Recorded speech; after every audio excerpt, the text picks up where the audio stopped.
Hello, everybody, and welcome back to this Move, Sweat, and Suffer podcast. Co-founders Lee Hazard and myself, Joe Hotai, are pleased to have our special guest here with us today, Mr. Greg Mauldin, whose camera has dropped out. It says camera is disabled due to slow internet connection. Video is still recorded. However, we're going to continue, and hopefully the video will come back up. Greg, are you still there? I'm Okay, I can't cool. see Lee, but Right, yeah, we can't see you either, but we know that you're there. Bro, we're going to carry on because this is how our podcast sort of rolls, and hopefully your video will jump back up. But I'm going to just carry on briefly.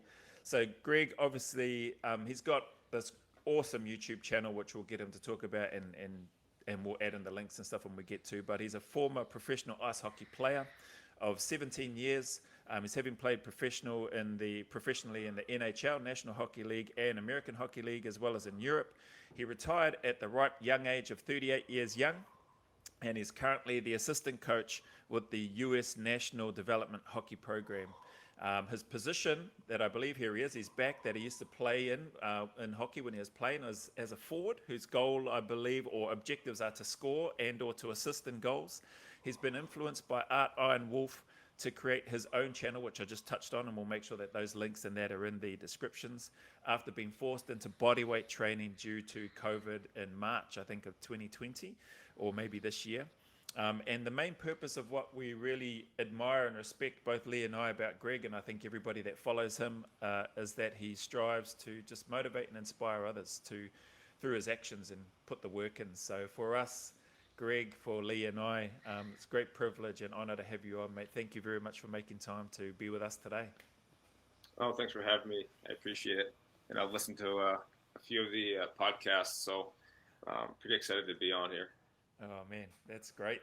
And have you, from your side of things with regards to your journey, because we've got a bunch of questions, and I'll probably just jump in and kick off because I've dropped Lee in it the last couple of times and then got him to ask the first couple of questions.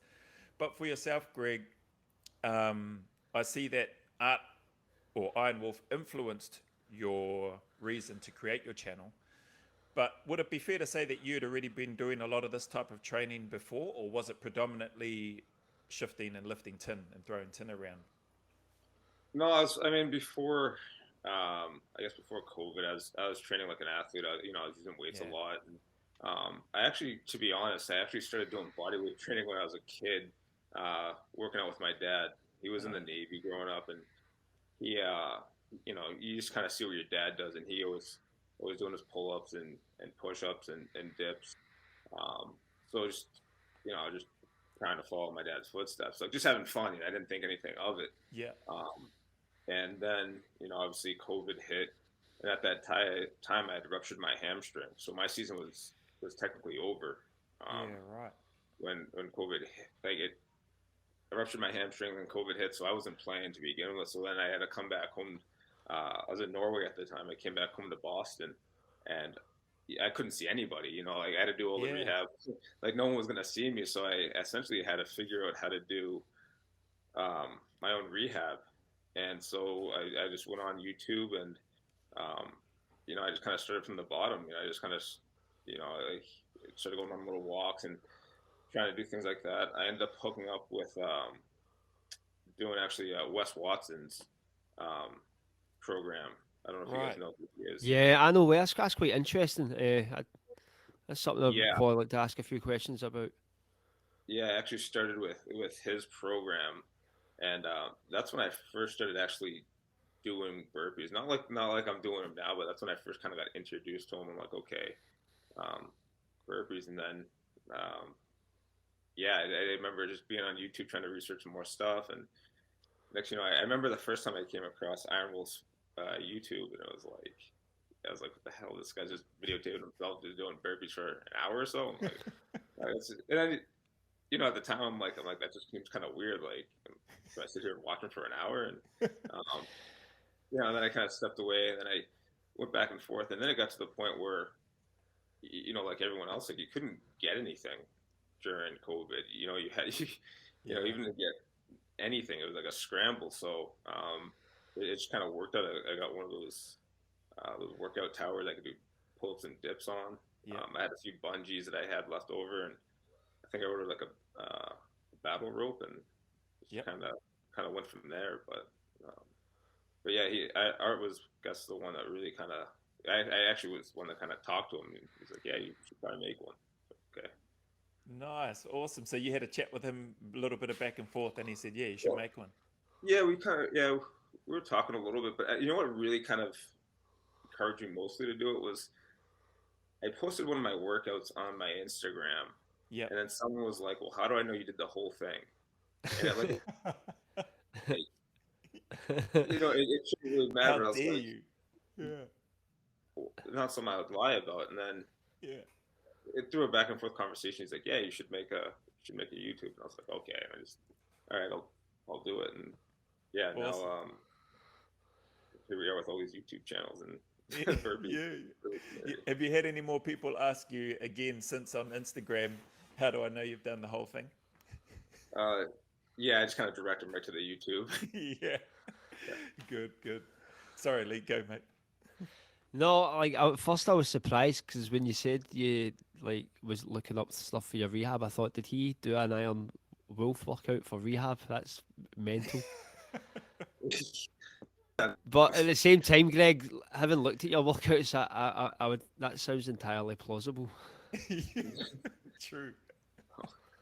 No, I just yeah, I was trying to get different inspirations, I guess, different little things to do for the rehab. And then once it was actually funny because when I first started doing the burpees, it really I could feel it the next day in my hamstrings and stuff like that. And Yeah.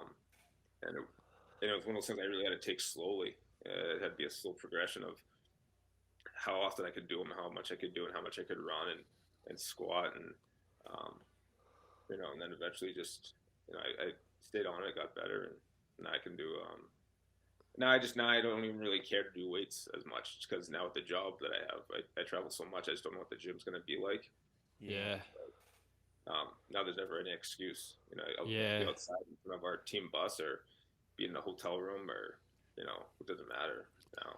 Yeah. I think that's the beauty of this style of training. That, I mean, having travelled myself, and like that the quality of gym in some of these locations can have a severe impact on your state of mind at points because you're that wrapped up in working out, and it sort of just frees you up. It means that you can go anywhere and just all you need is a room. I mean, you could even get some of these workouts done in a toilet cubicle or something like that if you were desperate. Yeah, no, seriously. I just switched apartments and they don't have a gym here, but they have a washer and dryer downstairs, and it looks like a dungeon. But that's probably why I'll hit some workouts down there too. So nice, awesome. Hey, I Greg, prefer that aesthetic. Sorry, I prefer that okay. aesthetic though myself. Though that more raw sort of environment. Like sometimes I see these burpee videos and it's a guy with palm trees round about him, and it looks like fucking Castaway, Tom Hanks and Castaway doing burpees. Do you know what? And I'm in a fucking toilet. Yeah. Sweating. I love it. Crack up. Hey, I was going to ask you, Greg, so you 38 years young when you retired, is that a typical sort of age when in the ice hockey professional ranks to retire at, or would you have carried on playing? Oh, I was fully going to plan on carrying on playing. Yeah, right. That's usually on the older side. Oh, right. Even when I ended up retiring, I was actually still, up until I took the job here with the U.S. national program, I was still playing. Debating on, I was still trying to figure out the situation. It's that with COVID going on, I didn't know. Yeah. And, I had every intention of playing until, I was 40, still playing. So, and if I'm being honest, I wouldn't even close the books on it, Yeah, it's still that, never say never, yeah. 40 years old, I mean, that age is a ripe age for, like, carrying on to quite a high impact sport. I mean, my knowledge of ice hockey is limited, but from what I've seen, it doesn't seem like a sport that you would be playing into your late 30s, man. I mean, like, football players, like, they usually pack it in about 35, and there's no way that's got the same impact as some of the stuff you see in ice hockey. Yeah, everyone's different. I just think everyone's body takes a toll differently. Everyone takes care of themselves differently. And you guys still there? Yep. Yeah, we're yeah. here. We can see you, and we're still here. Okay. Sorry, I can't see you guys. But yeah, no, we're definitely still here. Okay. Yeah, there you go. Yeah, sometimes everyone just takes care of their bodies differently and that sort of thing. And, I've been pretty fortunate that I haven't sustained a ton of serious injuries when I was playing. But, I guess part of me really wants to go back and try, part of me wants to try to play again. Yeah. More or less to see how this type of training affects me on the ice. True.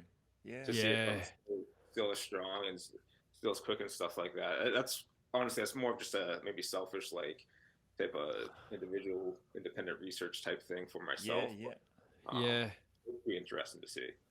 Well, that's a good point, because that makes me. Do you feel better now, having embarked on this training journey, than you did when you were at the peak of your profession? Yes and no. I think it's different when on this journey, it's different because I don't have the games or the practices to kind of get in the way of it, right? So I actually have more energy to focus on the training. A lot of people said like, "Oh, you're in better shape now than you were when you were playing." It's like, well, when I was playing, I wasn't gonna train hard on those games that I'm playing because I'm trying to survive too. Like I don't, I'm trying to do the best of my ability. I'm not up there thinking like, I'm just gonna get a hour and a half, Navy SEALs in, and then just play a game and still, get on the ice. Yeah, like so. At that point, it's like that's my profession. I can't put on 500 Navy SEALs and then be like, I'll just go play a game now. Go right. Get smashed and whatever. Or dish out a few smashings. Hey, Greg, I wanted to ask, is that? So that's legal, right? My limited knowledge of ice hockey, I don't have a lot. You guys did you have many of those where I see them, they drop their gloves and then they just go at it and you guys just start bashing each other? What is there a specific name for that other than just fight or let's get it on or whatever? Or is there, because I see the refs let it go and then it stops.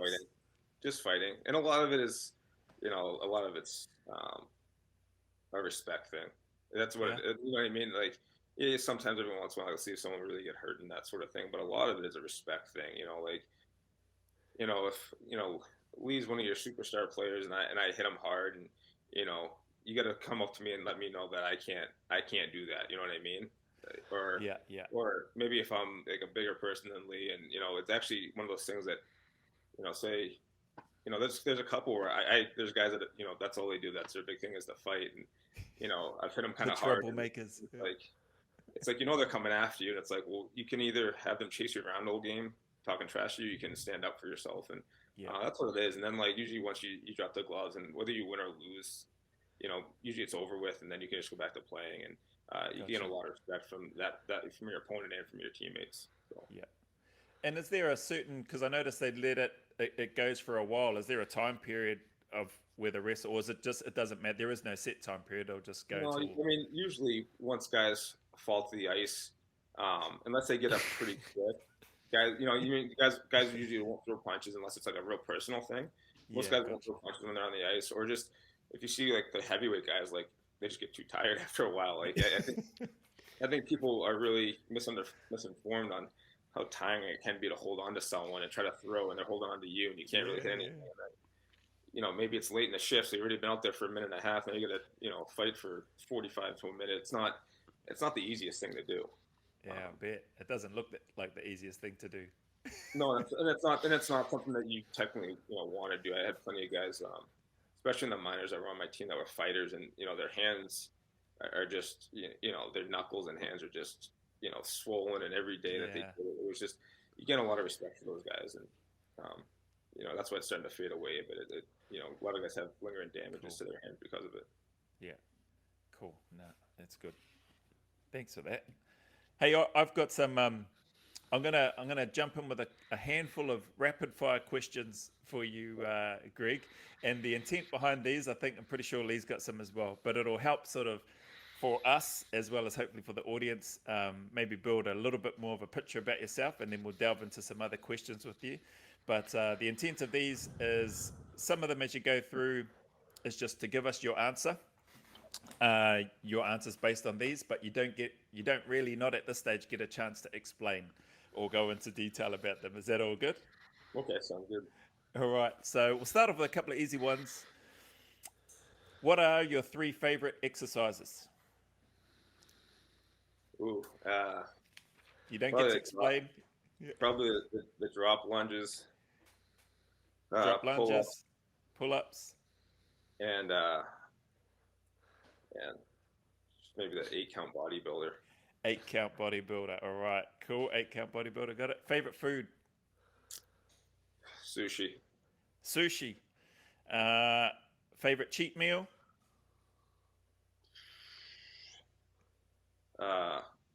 Croissant. A croissant. Yeah. Croissant. Here, Awesome. hold on. So before we go, right, see last Good. week I was talking about Greg doing 500 Navy SEALs for breakfast. For breakfast. Right. And I says he's probably done 500 Navy SEALs before his first croissant. And you actually says, Joe, he doesn't eat croissants. True, I think I did say that, but I do remember you saying that There as you go, well. eh? There And you there go, we go. Joe.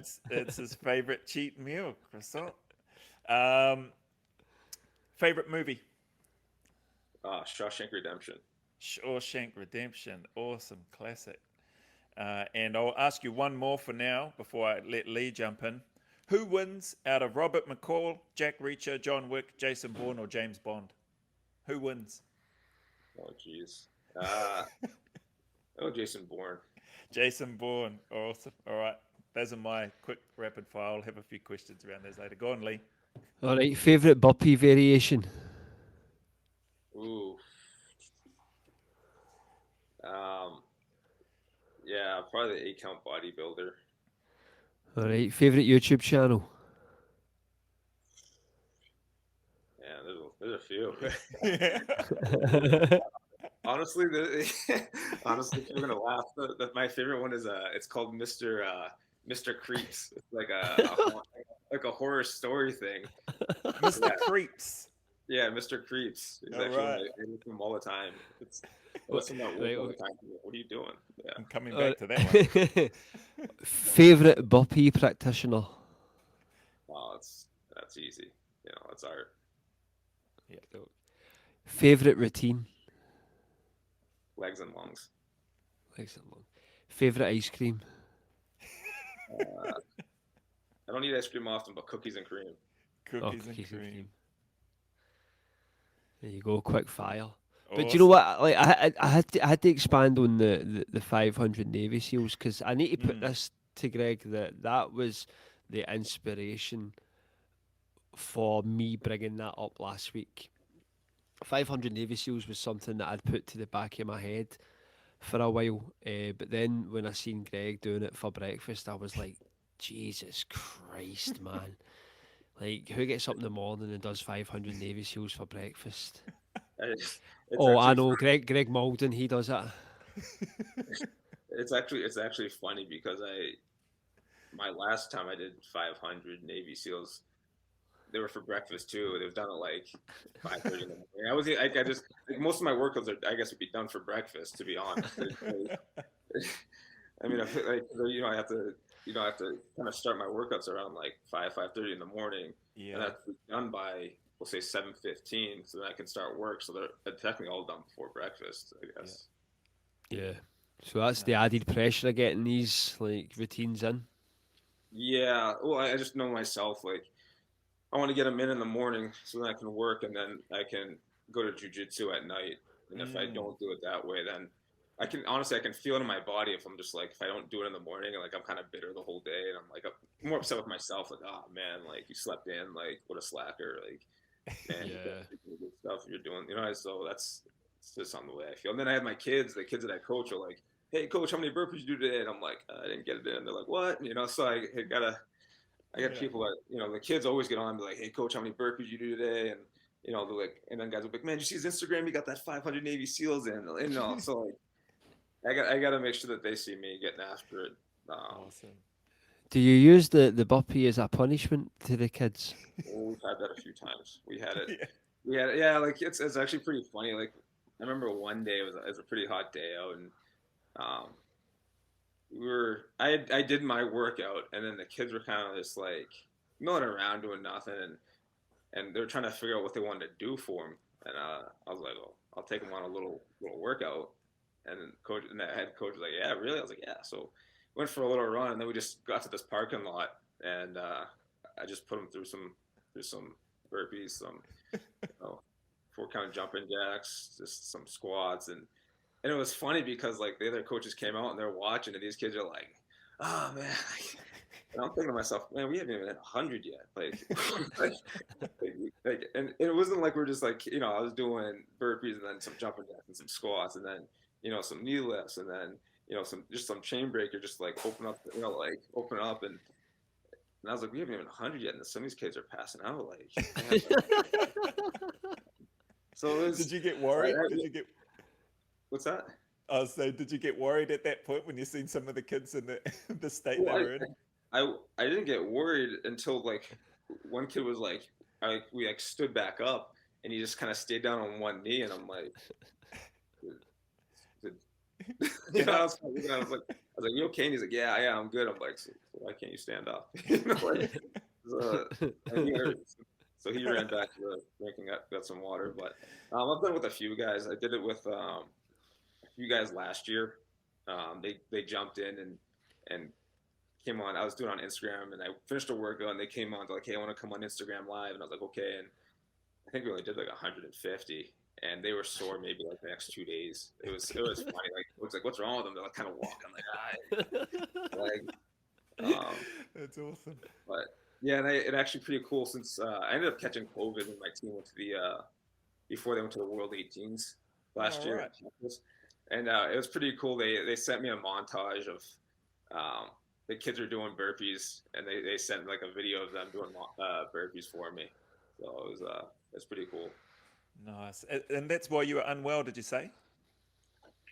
What's that? Is that why you were unwell, did you say, when they were sending you those videos? Did you say? Yeah, I caught COVID at that time. Yeah, right. Yeah, so that was funny, man. I was trying to keep my burpee streak alive, like during COVID, and like the first day I was like, cool, and then like the wrists and elbows and joints started hurting. It would take me like all day just to get like 100 simple one pump in, man. See, that's what burpees do to your mind. It's the fact that, I mean, like, I would be trying to do burpees through COVID. Yeah, you got it. I didn't want to keep the streak alive. I'm like, listen. Yeah. So how did it feel doing the burpees during COVID? How'd it feel? Yeah.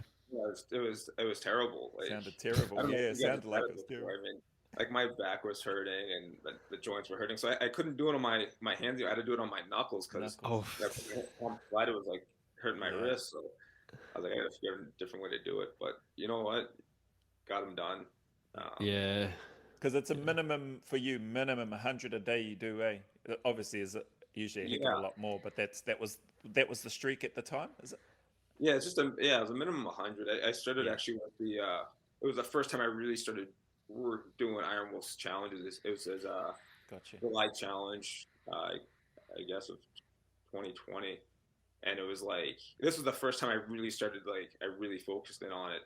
It was July 1st, like you had to do between like 100, 200, 300, 400, 500 burpees a day all of July.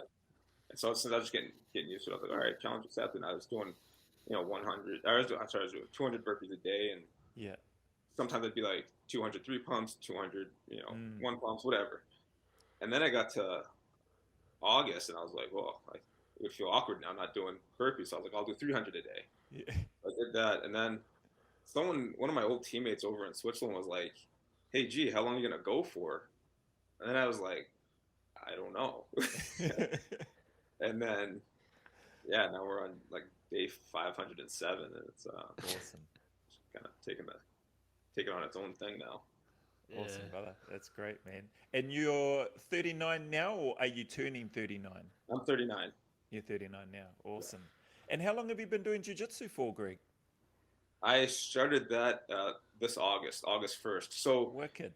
So I was gonna start earlier, but I was doing Iron Wolf's July challenge of 700 burpees, 700 6-count burpees a day, and then the 200 pull-ups every other day, and the 30-minute run every other day. So I was like, I'll start I told my trainer, the trainer here at USA Hockey, I was like, yeah, Brian's like, yeah, you got to come. You'd like it. And I was like, all right, well, I'll start August 1st when the Iron Wolf Challenge over. Yeah. And man, I kind of just threw it out there. And then he's like, hey, it's August 1st. Like, you got to go now. I was like, okay. And now that I've been going, it's been great. Awesome. Yeah, it's nice to be a beginner again. It's humbling. Humbling. Yeah, but the good thing about being a beginner is you always get that amazing progress at the start, which makes the journey more exciting. Yeah, it's pretty cool. It's weird. I remember like 2 days ago we had this. I'm only a white belt with one stripe. Like I just got the one stripe, and hopefully I can get another stripe on Monday with our promotion test. But awesome. There was a kid that had been only going for 2 weeks, and it was funny because I'm teaching him stuff, and I'm like, yeah, you got to do this. You got to trap that foot and hip out here, and you can roll over. And as I'm talking to him, I'm thinking like, who am I? Like I don't know anything. I'm teaching this kid. But it was just interesting. The more that I explained to him, the more I felt like I was like relearning myself. So when you teach, you learn twice, right? Yeah.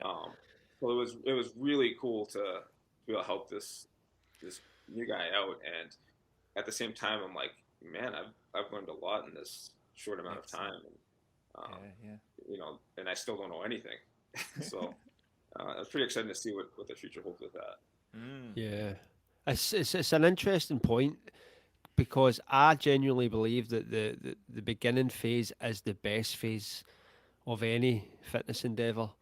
That's when your mind's blown and you're receptive to new ideas, and you see that progress just shooting through the roof. Every single day you're making these massive leaps, and I think that's something that's particularly prominent within like burpees in particular, because I've got guys that are coming into the gym that are working, and like there's some guys you just can't sell burpees to.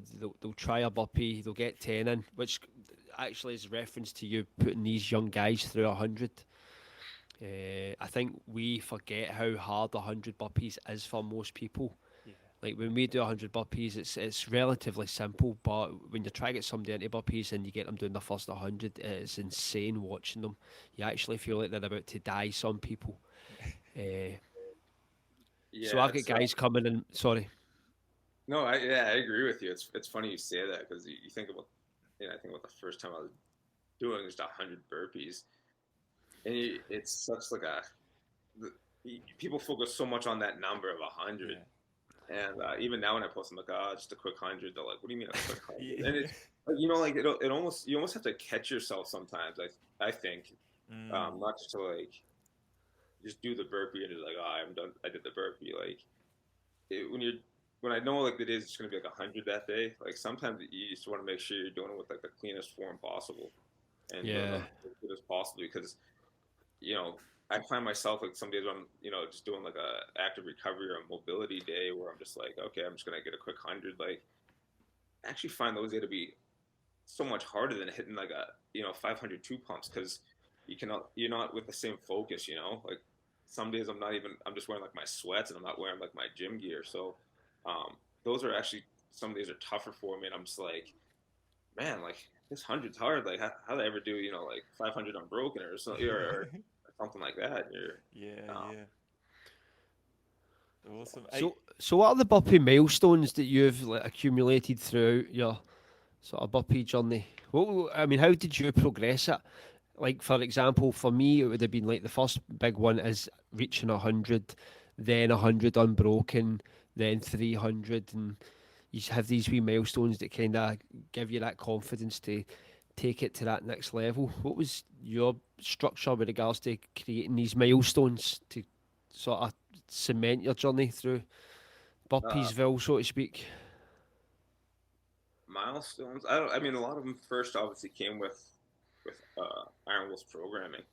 I was just going through there and I was just mixing them up. Like, when I was doing that 200 in my first July challenge, I was doing, I think at the first day I started about 201 pumps.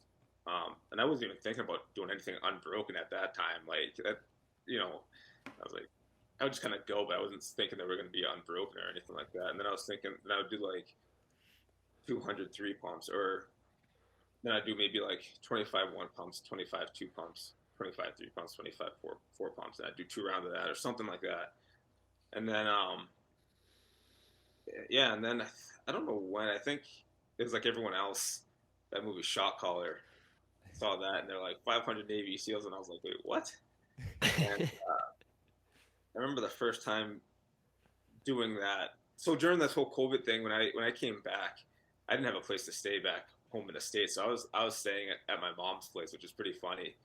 Who lives in a 55 and older community, so you know, thank God she let me turn the basement into a mini gym and took the garage over. And I remember it was like a kind of a breezy day, and I was like, all right, I'm gonna do 500 Navy SEALs, and like, you know, I got these older women walking by looking at me like, what's wrong with this kid? It's, you know, did he just get out of prison?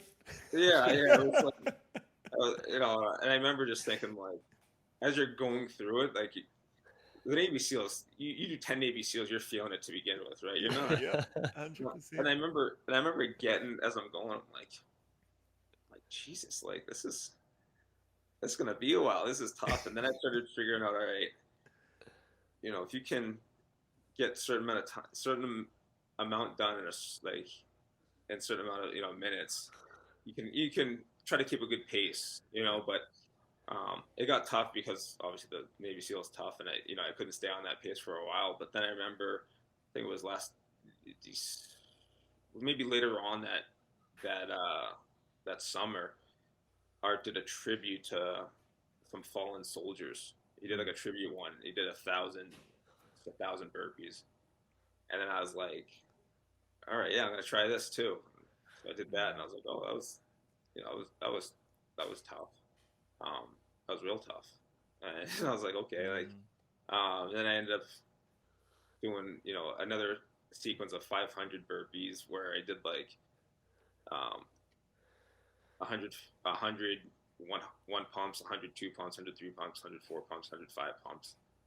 And that was, I remember did that when I was living in Nashville at the time. I drove down there, and that was in the heat. That took me out.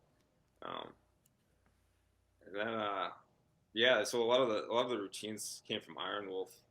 Yeah. And some of them I would elaborate on, but I guess maybe the biggest one that I've done took place last summer, and it wasn't even supposed to happen. I hit 1,000 Navy SEALs. I saw that. It was like one of those things where things escalated kind of quickly. Like I knew it was something.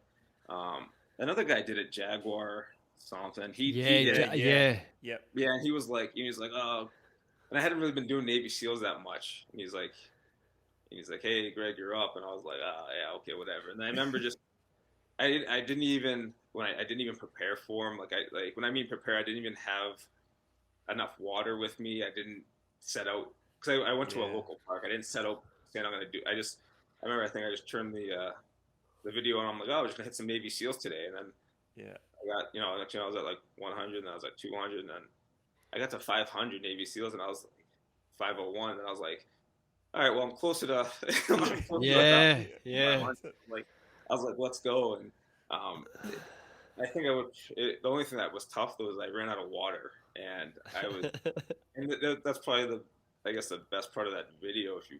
Towards the end is when I'm like really dehydrated, like I'm barely able to get them done. Like I feel like I'm like hallucinating, and you know, there's people walking by watching me, like looking at, like I at the very end of it, honestly, I almost turned to these these girls walking like, hey, can someone just open up a drink?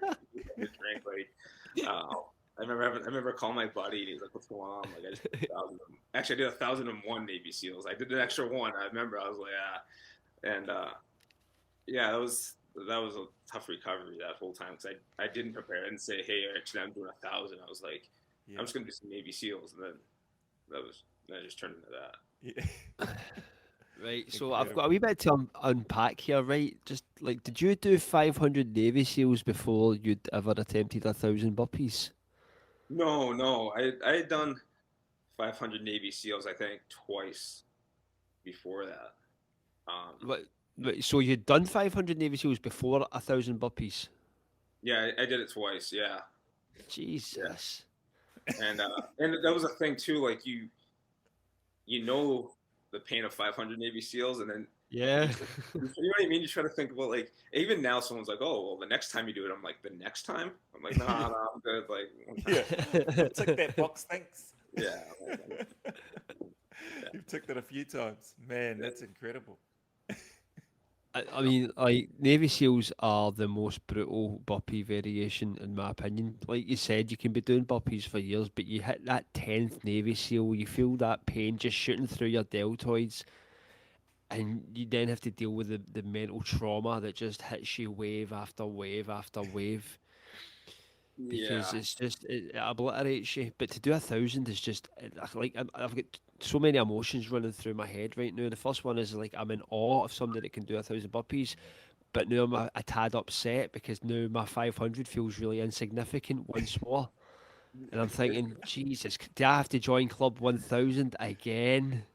No, it's honestly one of those things where I think it's just something that's it's almost one of those things like people that would to do it would be like, oh, I did it, but I'm not sure the full.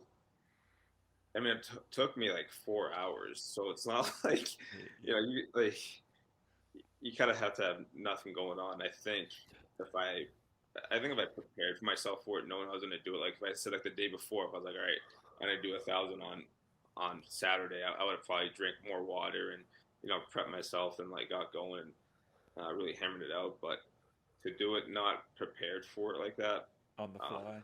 probably wasn't smart. Yeah. But it's kind of cool because it's something I can draw back on myself. Yeah. That anytime I'm feeling tired or not feeling it, I can look back and say, "Hey, dummy, you did 1,000 Navy SEALs. Like this isn't anything. Like you can do this. So let's go."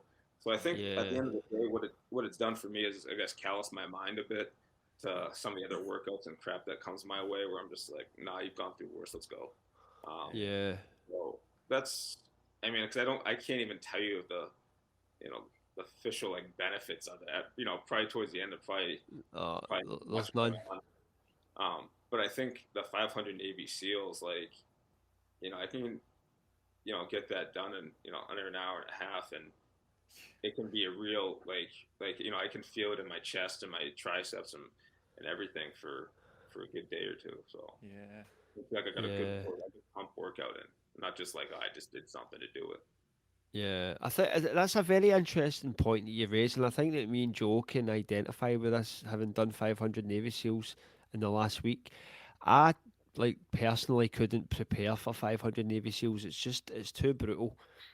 But it was done on a whim, and which I think was the same case with you, Joe, when Mm. we had that discussion last week. You'd done your 500 Navy SEALs.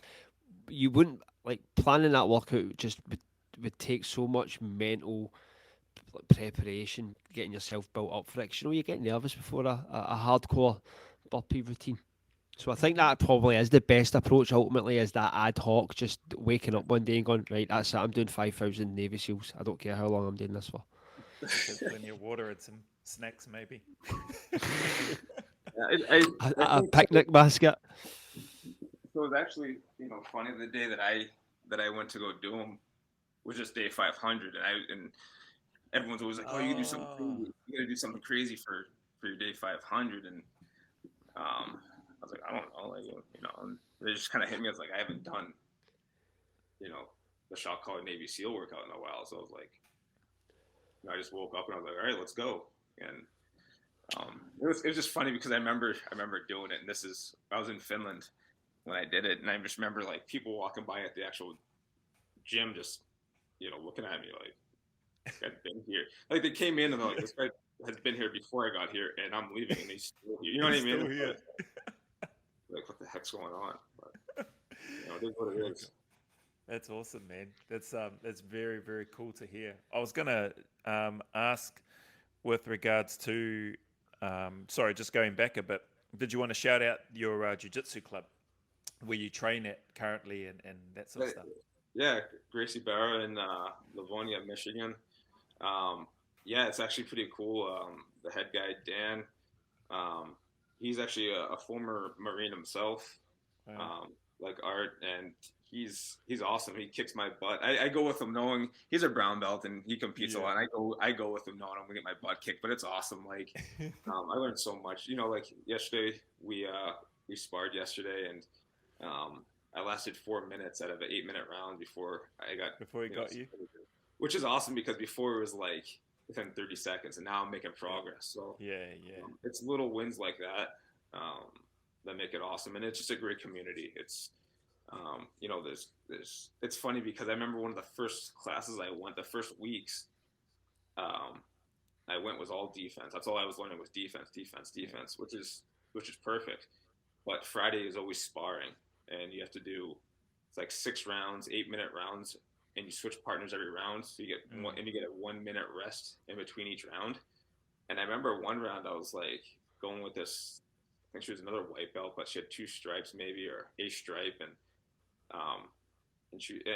Dan's like, "Yeah, you guys can go together." And I'm thinking to myself, like, I'm gonna go with like this one. And it was so, and at that point you want to talk about like the humbling, like you can do all these burpees, you can do this and do that, and you can have this on your resume, but like you don't know what you don't know. And she got me in like this cross collar choke, like, and she was giving this one, and I remember it was in a way where I was facing the clock, and I was like, I'm not getting out of this. But I looked at that clock and I was like, I'm gonna hang on here for 2 minutes and not tap. Like, I still joke with her about it today because it was probably the one of the best lessons I learned about jiu-jitsu. Like, it doesn't matter. Like, it doesn't matter your size, age, you know, gender, whatever. It's actually probably meant for the smaller person, and it was a really good experience. And now from then, when other people come in, like, it's like someone's like, "Hey, you want to roll with me?" And I'm like, you know, I always look at it like the smaller person. I'm always looking at them like, all right, like, you don't take anyone lightly in there, which is awesome. You just don't. It's a fun competitive atmosphere, and really excited. It's given me something to fill that competitive void now that I don't play hockey anymore. Well, not yet. It's not off the cards fully, is it? Not yet. I mean, the kids I coach are always like, they're like, "Man, you got to come out of retirement. You got to play. Like, we see you out here skating all the time and shooting. Like, you gotta come back." I'm like, I will see. Like, where did that passion come from for ice hockey for yourself? I'm interested to know, Greg. Was that because you said your dad was in the Navy? Was that from friends or growing up? Was that just the thing to do, or, you know, did you play a whole bunch of sports before you decided and settled on ice hockey? My mom took me to an alumni game from the Boston Bruins, the hometown team, when I was 6 years old, and it was like I just fell in love with it right away. You know, right away I wanted skates, I wanted to play, and you know, that was kind of it. I mean, I played other sports growing up, but nothing had the passion, you know, caught my attention like hockey. It wasn't even close. I actually remember one time my parents sat me down and they're like, "All right, you gotta make a decision between, you know, American football, soccer, and hockey." Yeah. And it was kind of like, is this even? It wasn't even close. You know what I mean? It was like, you guys, this is a waste of conversation. You know, I guess looking back on it, was pretty, you know, everyone probably happy I chose hockey, but yeah, awesome, it wasn't even close. And what advice would you give for people with regards to the burpee? Sorry to jump back. I like the comments that you mentioned about the lessons, the humbling again, being a beginner with the jiu-jitsu, and what advice would you give to people that are probably more so those that are starting out on this burpee journey? Because I know Lee's brought up some great points about, you know, that first time doing 100 seems like 1,000, you know, when you're first sort of looking at that number and it's as the whole number. But what advice or tips would you give that you've found have been really helpful for you as you've made your progression clearly in this burpee space and bodyweight space in general? Yeah, I'd say just be patient. You know, I think sometimes people get caught up in doing these high reps and all these numbers to say that they did these numbers when all of a sudden their form isn't great or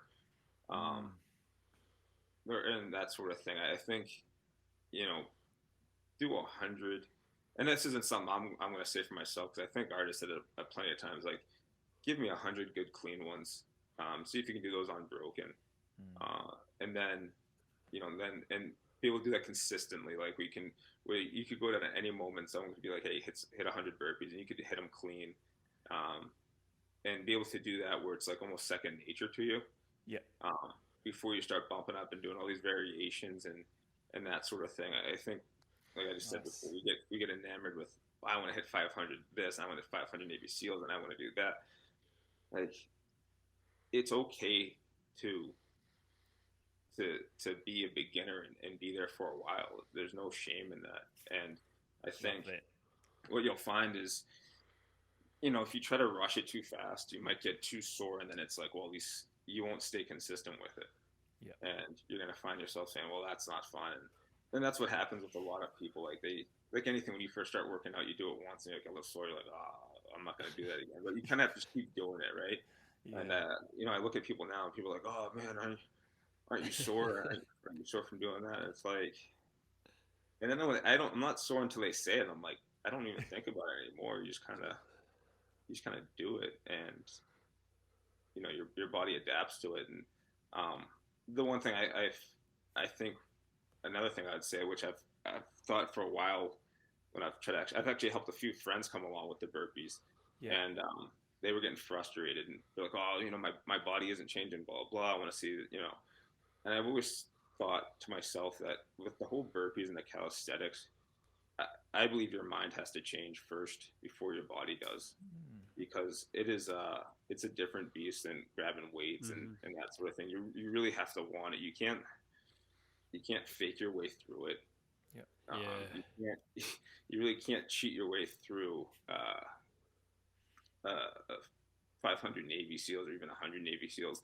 Like, you might be able to kind of short press them, or maybe bring the knee up, but at the end of the day, you're still doing 300 push-ups. Like, you know what I mean? And I think especially if you're going to put yourself on social media, like, I mean, I don't really care to comment on people's, whether they do them a certain way or whatever, but people know when you're giving the real stuff and when you're doing the, like the half kind of push-ups or half seal, like, but I just think that's one thing, like, your mind's going to have to change before your body does. And I think when people think so far in advance of like, oh, my body's not changing, blah, blah, like, this sucks. And it's like, well, you have to get your mind in the right spot where you're saying, I'm going to do this, and this is why I'm doing it, and I'm going to do it to the best of my ability. And you're not going to do it to the best of your ability because I'm here watching you, or, so-and-so saw it on Instagram or whatever. You're going to do it because you put your name on it. And, you got to be able to hold your word to yourself. If you can't hold your word to yourself, how am I going to be able to hold it to Lee or to Joe or to anyone else? And, I love, with the whole burpee community, that it's not really ego driven, I don't think. I think some of us, there is some egos to it. But a lot of it is like, oh man, that's a good routine, I want to try that. Or, like, I haven't, like, like, I hit the 500 Navy SEALs, and Lee's like, yeah, I should probably get on that. A lot of it's motivation, inspirational, seriously. Like, but I mean, there are a few that I've seen come out there that will do exercise or do stuff, and I don't, maybe it's not even a big deal. And, but it's just funny, like, when they don't credit Iron Wolf on things, and I'm kind of like, man, no one knew about this workout until he said it. Like, you're coming out like it's your own. And I just, to me, that's the one thing that does bother me. I think, there are routines that you're going to do on that, I might make up, or you guys might make up on your own, and that's great. But when you're really legit stealing something from someone else, it's like, it's not like there's any money to be made on it, but like, just cite your sources on it. Like, give the guy a shout out who really brought it all together. Because at the end of the day, maybe he isn't the guy, but for me, I feel like he's the guy that started it all. And absolutely, same for both. Same for us. I think that's a very profound point regarding the mindset being the main sort of area that you should focus on when embarking on your burpee journey. I think, like, most people get into exercise for aesthetic reasons, but the big area with regards to burpee training is the mindset, being able to power through those high numbers. It's nothing to do with like getting that pump and looking in a mirror and like feeling good about yourself for 10 minutes. It's having that ability to know that you've got like an extra 400 reps. How are you going to get there? How are you going to get there by maintaining clean form? How do you just get through that mental anguish? It's never been an aesthetic endeavour for me.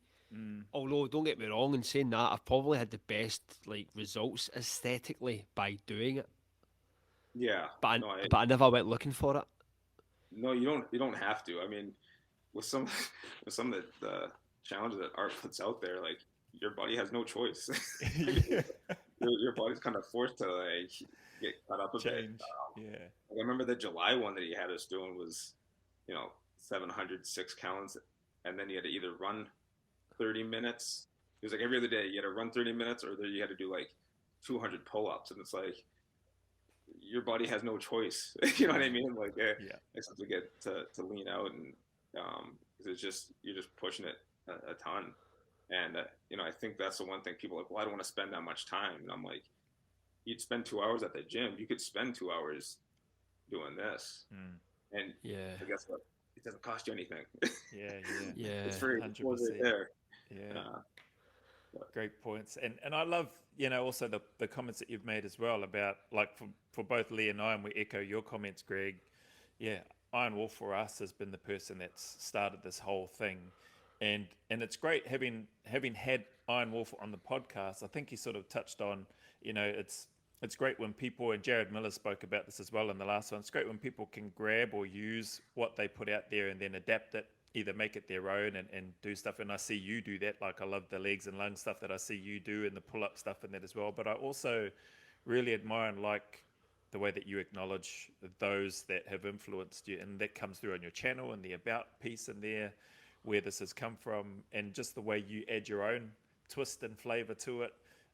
It definitely stands out. It's definitely motivating and inspiring, which is the other part that I like about your channel. That's the purpose of why you're doing it, trying to lead and help others and motivate, and whether that motivates or whether it inspires people through your example and your actions. So yeah, massive respect to you for that. I've just got some more quick fire questions which I want to ask you as well. Can I just add one thing in there? Go for it. I just want to give a shout out. Also, I really appreciate that. But you know what the funny thing is? The channel has my channel has kind of become something that my 3-year-old nephew, loves to watch. Really? Yeah, like so. My sister got into doing the burpees with me. She actually, her and my friends started getting into a challenge, and they started getting into it, which is awesome. But he loves to watch my channel. Wow. And he'd sit there and watch awesome. like hour videos of me doing workouts, and Yeah. he's been in a few of my videos. And I guess now, they were walking through a store one day, and he saw kettlebell, and he grabbed it, and he was like, "Uncle Greg," and like, it was the cutest thing ever. He's this is how he sees you, and That's brilliant. I have some old videos where he's he'll jump down and do his burpees with me, or I try to do them, or doing squats, and you're just like, man, someone's always watching you. And it just, for me, it's like, all right, I gotta keep on going. Not really so much for anyone else, but I know that he likes to watch them. That's awesome. What's the young fella's name, Greg? What's your nephew's name? His name's Richard Isaac. Richard Isaac. Richard's after my dad. Oh, nice. Yeah. So, yeah. Cool, man. Very cool. Richard Isaac. We'll make sure we mention that, and then he's been mentioned on here as well. That's actually one of my quick fire questions which I got, but we'll get down to that. Greg, what's your biggest fear? My biggest fear. Yeah. What would be your biggest fear currently in the current situation? I don't know. I get to a point where I can't do burpees. Cool. Can't do burpees. Yeah. Cool. Got it. I don't really. I guess I don't have a ton of fears, to be honest. No, all good. I'm gonna use that one. Yeah, there's something I'm scared of. You know what I mean? Like, I'm not like trying to go hang off a cliff or anything without but Yeah. I've done a lot of pretty cool things with skydiving, scuba diving, and with sharks and that kind of stuff. So, awesome. Yeah. No, that's cool. I've got that. Next one is, what's been your most impactful moment to this point in your life, Greg? Most impactful moment in your life to this point? It's actually funny. It probably goes back to when I was 9 years old. Yeah. And I was working out with my dad, and I don't know. He challenged me to a push-up contest or something like this. So but you had to do like the push-ups with your feet elevator with your feet on the stairs, like on one Yeah. step. And I was doing it. He said like, "I bet you can't do like, I don't know, maybe like 15 good ones. I don't even know to the numbers." And so I did the 15. I went to go stop, like, "Hey, I did it." And he's like, "Well, I was too easy. Do like 5 more." I was like, "Okay." So I did 5 more, and he's like, "That was still too easy. Do 5 more, do 5 more." And then it kept going, and it was like, then I got to really struggle, right? I started really trying to. He's like, "All right, give me 3 more." I could like barely get it. He's like, 2 more. Like 1 more, and I got it. And he's like, "Come on, 1 more." And I got it. He's like, "1 more," and I collapsed. Like just boom, like, and I started crying. And he picks me up, and he's like, "Well, what are you crying?" I'm like, "Oh," because I couldn't do 1 more. And I just remember him being like, "Yeah, but that 1 more rep that you attempt to do made you that much stronger." And it's something I've always kind of had with me. And actually, I even have it on one of my bracelets here, like just 1 more rep, because I think that 1 more can kind of separate you. And I think you can always give 1 more and 1 more and just kind of push it 1 more. So that was, for me, that's one of those things that I draw back on. Even though I was only 9 at the time, it's something that I draw back on, that, it's not the ones that are so easy for you to do. That doesn't build you up. It's the ones that are when you're really struggling. Those are the ones that, really set the mind and your body apart. And so that 1 more rep is, that day is probably one of the days I remember the most. Awesome. Beautiful, man. Thank you for sharing that. Back when you were 9 years old, go 1 more rep. That's awesome. Well worth the explanation. Thank you for sharing that, Greg. Appreciate it. I've got some more. I've done that one. Favorite ice hockey player? You only get to choose one. I'd say probably Mike Greer. He's not probably as famous as anyone else, but he grew up in my town. Yep. He's a black hockey player too, and I got to look up to him my whole life. And I remember when I was a kid riding my bike, I'd see him around town, and right over to him, I got his autograph and met him, and then I saw him playing college, and then I got I think it was like my 3rd NHL game, and I'm playing against him, and I'm thinking to myself, this is crazy. Wow. And then later on, when I got older, when I was 28, we played against each other again, and the whole article in the paper and back in our hometown, for me, it was just like the coolest thing ever. That absolutely, I bet. From the small town that we come from, that I not only did I got to play against him, and as a kid, he was super kind and nice to me, and then as an adult, just the same way. And just a class act for me the whole career. Man, what's his name again? Mike Greer. Greer, yeah. Wow. Isn't that's so cool to meet somebody that you look up to, that you admire, that you have so much respect for, treats you so well when you're young, and as you mentioned, was the same on and off the ice, so to speak. That's awesome, man. I've got some more. Knowing what you know now, Greg, if you could go back in time to yourself when you're 20 years old, what would you tell yourself? I'd say, hey, things are going to be okay. No, I would probably just, tell myself, make sure you're taking care of yourself with your nutrition. Make sure you're getting better sleep. I think that was probably the toughest thing for me, was the sleep. Yeah. And I would just say, I think we all have a past where we've done some things we don't want to do, but I'd say make sure that I surround myself with only quality people. I think people that you come across 2 types of people that are kind of either in or they're in the way. And I think through the course of my life, there was people that were just kind of in the way that probably should just let go of sooner. And there's nothing wrong with letting go of people if they're in the way. I think that's what I'd tell myself. And then I'd probably say, like, invest in Google or Amazon or something. Yeah, invest in Google, Amazon, Facebook, Instagram. Yeah.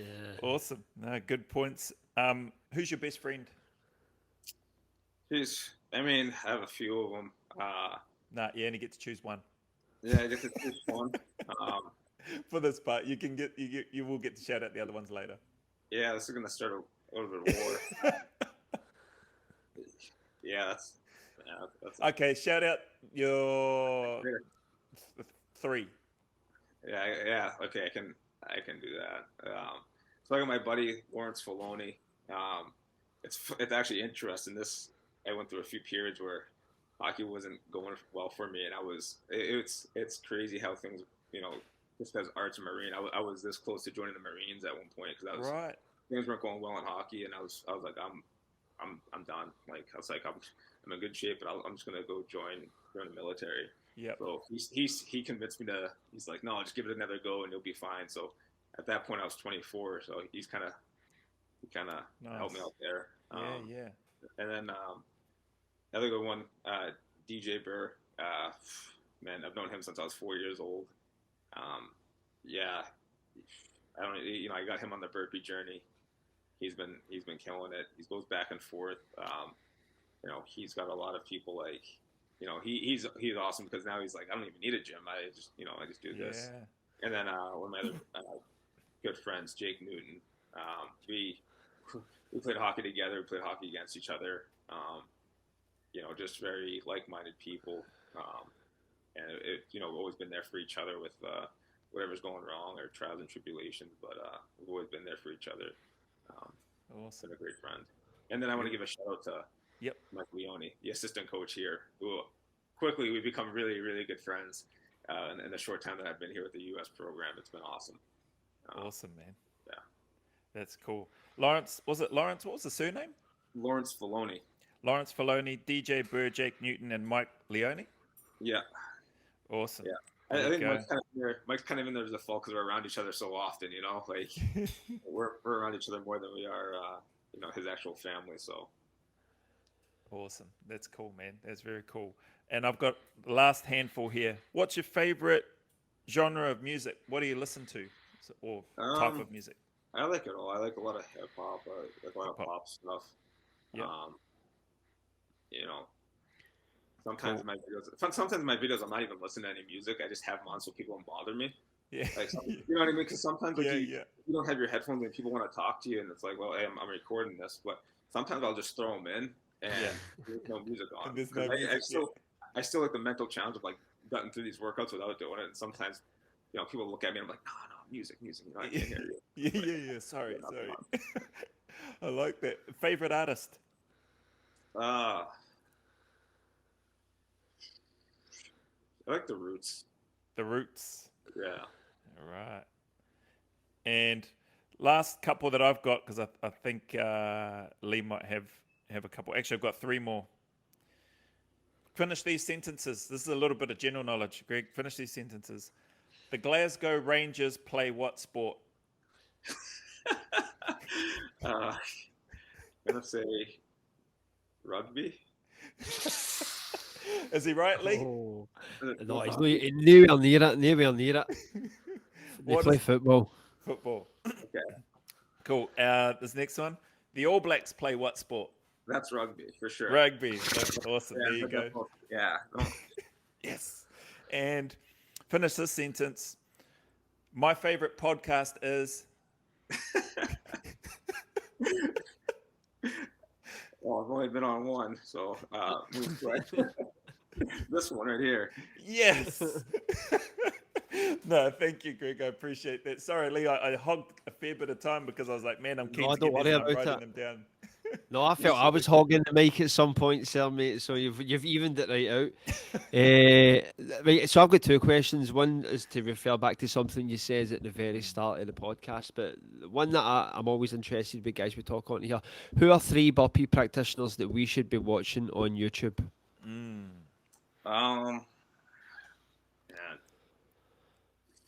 Well, I think you guys already had Busy Dad on. Yeah. I think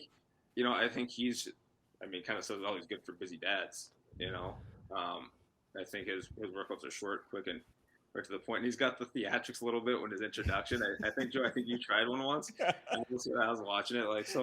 and to be honest, for me, it's not the way I'd go about it, but like it works so well for him that Yeah. I think they should, people should watch, especially in the busy world. He might be one of the good one for people to watch. And I think a lot of his routines are fairly basic. I don't think he's like doing anything super crazy. Yeah. Nice. It's tough to name him right off the top of my head. Who I think, and this is maybe just for the females out there, Martina. Lavender. Yeah, she's got hers out there. Yeah. And I think Martina Lavender, and like she's really strong. She's been with the Wolf Pack. She leads, the Wolfettes part of the time. Her, and she's really strong. She's, she did 500 Navy SEALs the other day too. So she brings it. I think from the, when I post stuff, when she tagged me on Instagram, I think it's awesome because all the women are like, well, I can't do this. I'm like, well, she's doing it. What's your excuse? Yeah. So I think she's one awesome. that people should follow. And then, like I said, my boy Jaguar, like he's the beast. He gets after it. Just like it's like a normal guy. I don't know if he posts as much anymore. And also, I guess the other guy I'd have to say was some old door guy. Yeah, some door guy. Yeah. We've talked a few times. We'd love to do like a little collaboration together with the borders wherever to open up. He's right across the border, and we've talked about it. And we talked this about a year ago, but he's awesome. He goes, he doesn't really talk much. He goes straight to the point. Yeah. He's kind of like a silent assassin out there, just crushing burpees. But he's a good one. I think people should follow. Yeah. Yeah, I think I've actually messaged. I think some door guy has agreed to come on the show at some point. Yeah. And I've awesome. messaged. Yeah, I've messaged Jaguar Fitness as well. Jaguar, we would say in Scotland. And he's went AWOL on Instagram. I think he's off for a month, so hopefully he gets back to us. Yeah, I think he stepped out. You're right. Stepped off for a month, but it's just so just kind of touching upon this whole burpee game. It's interesting because one of the guys, Pat, we were in Wes Watson's program together, which I did burpees. He follows the Iron Wolf. You'll see he posts a lot. Tags Iron Wolf in a lot. He does a lot of group sessions. Right. And when I got COVID and I couldn't coach with my team in the Worlds last year in Dallas, they still flew me down there to be like outside the bubble to like watch the games. And he lives in that area, so we ended up connecting. And I was like, "Hey, man, you want to get some burpees done?" So we were actually able to get. It was day 300 for him. We were actually able to get 300 8-count bodybuilders together, Nice. which was awesome to know. Like the community is that tight where if you go somewhere, you call someone like, "Hey, want to get some burpees?" and they're like, "Yeah, let's go." And so for me, I thought that was really cool. You really kind of have friends all over the world, and it's cool because I think there's a lot of negativity that came with COVID and everything that happened. Everyone lost a lot of people, and people lost jobs and stuff. But the silver lining for me is I found a new way of training, and I've made a lot of new acquaintances and friends that I might not ever meet, but I feel like I can trust them just because I know they've gone through the grind like I have. That makes sense. That's a great point. Yeah. Beautiful words, man. Sorry, Lee, did you have some? No, that's me. That's me, man. I'm done. Man, that's awesome. Hey, Greg, I just wanted to wrap up with a few words, and then Lee will probably finish off as well. But mate, from my side, I'm really grateful and privileged to have you on this podcast, man. Grateful for the insights that you've shared. I've taken a lot away, not only from the rapid fire questions. We could sit and talk with you a lot more just about those in and of themselves, but perhaps we'll do that in another session if you wouldn't mind coming back on. We'd love to have you back on. But man, great insights for this community. You're an awesome leader within this community and a massive contributor, which people look up to and are motivated and inspired by. I know Lee has it and I are.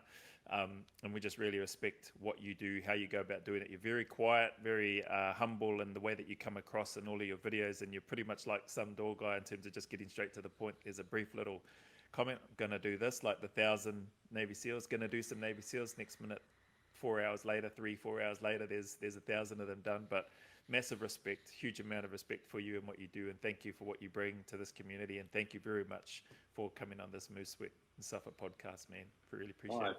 I appreciate the kind words. I appreciate you guys even thinking about me. Yeah, it's just kind of cool to be able to share some stuff, and I just, it is what it is. Kind of just doing the YouTube things because it's a good way to hold yourself accountable too, right? True. Kind of press play, you say you're going to do something, you do it. But yeah, thanks for having me on. I appreciate it. I would definitely come back, and yes, yeah, that'd be awesome. And hopefully I get to see you guys, crushing 500 Navy SEALs constantly. Calm down, mate. Calm down. Man, I kind of said, on a side note, I kind of set a goal for myself. I was like, all right, I should probably at least do 500 Navy SEALs, maybe at least once a month. That's what I'm gonna try. That's what I'm gonna try to do. Nice. What about Burpees Ikram? He did 500 for 30 days straight. Yeah, that guy. Yeah, I think that's the little guy, right? Yeah, he's like for Thailand or something. Yeah, man. He bounces around. I'm just seeing this guy. I'm like, man, he gets him up and down no problem. I'm like, I feel. What's up? He did 100 Navy SEAls in 8 minutes the other day. Yeah, I was watching this guy. I was like, he was like, I was like, he flies, hey. No, he's an anomaly. I was like, man. I was like, geez. I was like, I wish I could do that, but yeah. Well, we have to do what we know. We work with what we have, so that's right. It is. No, but I'd like to say as well, listen, Greg, it's been a great honour actually getting to speak to you now on this level. I know I've spoke to you through social media and the likes, so it's finally been fascinating for me to have a conversation with you, and I can only thank you for coming on the show. Like Joe has already expressed, you're a big influence within this community. You're a total machine. We talk about you quite regularly on this podcast, about your workouts and so forth, and how brutal they are, and just basically how motivating that your workouts are, and to the point where you got me and Joe to crack out 500 Navy SEAls last week and finally become burpee practitioners.